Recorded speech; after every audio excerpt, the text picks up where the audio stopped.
আমরা এমন একটা দেশে বসবাস করি যেখানে কোনো একটা বিষয় যদি নজরে আসে, যদি একটু দেখি যে একটা মানুষ সেই জিনিস থেকে একটু ভালো ইনকাম করছে বা সেই জিনিসটা একটু ভালো চলছে, সেই জিনিসটার দেখাদেখি সেই জিনিসটাকে একেবারে শেষ করে না দেওয়া পর্যন্ত আসলে মানুষের অ্যা ঘুম হয় না, এমন একটা অবস্থা।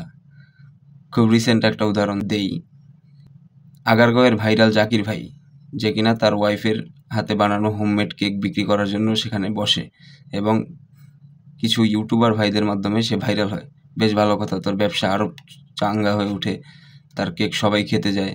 সেটা দেখাদেখি একজন আপুও সেখানে কেকটা খেতে যায়। আপু বললে ভুল হবে, আন্টি। সেও সেখানে কেক খেতে যায়। তখন সে কেক খাওয়ার পর মনে হয় যে তার কেক তার থেকে আরও ভালো হবে। তাই সেও সেখানে কেকের ব্যবসা দেয়, হোমমেড কেক। তো তার দেখাদেখি সেখানে ৳১,০০,০০,০০০ দামের গাড়ি নিয়ে গাড়ির পিছনের সাইডে আরও একটা আপু সেখানে কেকের দোকান দেয়। সেটাও ভাইরাল হয়। ভাইরাল হওয়ার পর কী হলো? সেখানে প্রায় ৫০টা প্লাস দোকান সেখানে কেকেরই দেওয়া হয়। সবাই শুধু কেক নিয়ে বসে যাচ্ছে। কোনো বলা নেই, কওয়া নেই, সবাই এসে কেক নিয়ে ভাইরাল বসে যাচ্ছে। সেটা এই একটা বিষয়। তো এর জন্যই বলছি যে বাংলাদেশে কোনো একটা বিষয় যদি আসে সেটাকে একেবারে ঝাঁঝরা করে তুলে দেওয়া হয়। সেটার সাথে সর্বনিম্ন স্তরের মানুষও জড়িত, আবার সর্বোচ্চ মানুষও। কেউ ছাড় দিতে রাজি না। এই হঠাৎ টিকটকাররা দেখলাম সবাই সেলুন ব্যবসা শুরু করলো। একজন সেলুন ব্যবসা দিল, তার দেখাদেখি সবাই সেলুন ব্যবসায়ী। আও নাই, ভাও নাই, কোনো বুঝার কোনো বিষয় নাই। সবাই সেলুন ব্যবসা। যাক, সেখানে অনেকে ধরা-মরা খেলো।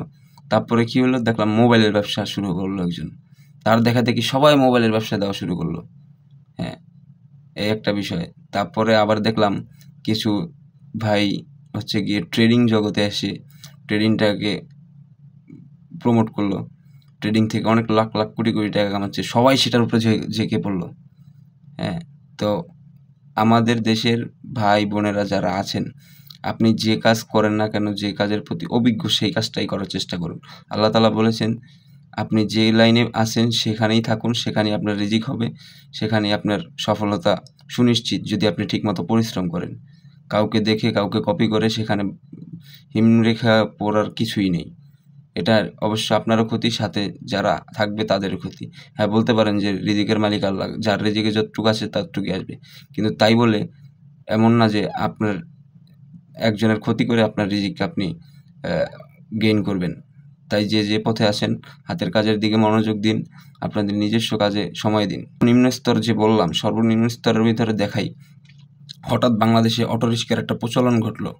বর্তমানে এমন একটা অবস্থা হয়ে গেছে যে যারা কর্মচারী ছিল, যারা গার্মেন্টস শ্রমিক ছিল কিংবা ভালো ভালো প্রতিষ্ঠানের হাতের দক্ষতা, কাজের দক্ষতা যাদের ছিল, তারাও বেতনের একটু কম পাওয়ার কারণে তারাও এখন অটো একটা রিক্সা নিয়ে বের হয়ে যাচ্ছে। তারাও এখন হচ্ছে গিয়ে এনজিওর থেকে ৳১,০০,০০০ একটা লোন নিচ্ছে। লোন নিয়ে অটো রিক্সা একটা নিয়ে রাস্তায় নেমে যাচ্ছে। ৳১,০০০-১,২০০ ইনকাম, খুব ভালো। কিন্তু এটার ভবিষ্যৎ এফেক্টটা কিন্তু অনেকটা ভয়ঙ্কর। বাংলাদেশের কলকারখানা, সেখানে যদি অভিজ্ঞ শ্রমিক না পাওয়া যায়, সেগুলো কিন্তু আস্তে আস্তে বন্ধ হয়ে যাবে। সেগুলোর ব্যবসা, প্রোডাকশনে কিন্তু ঝামেলা হয়ে যাবে। তাই এই বিষয়গুলোকে এড়িয়ে চলা উচিত। একটা জায়গায় ভালো ইনকাম হচ্ছে সেটা দেখে সবাই সেখানে হুমড়ি না খেয়ে যে যার পথে এক্সপার্ট, সেখানে এক্সপার্টভাবে কাজ করা উচিত।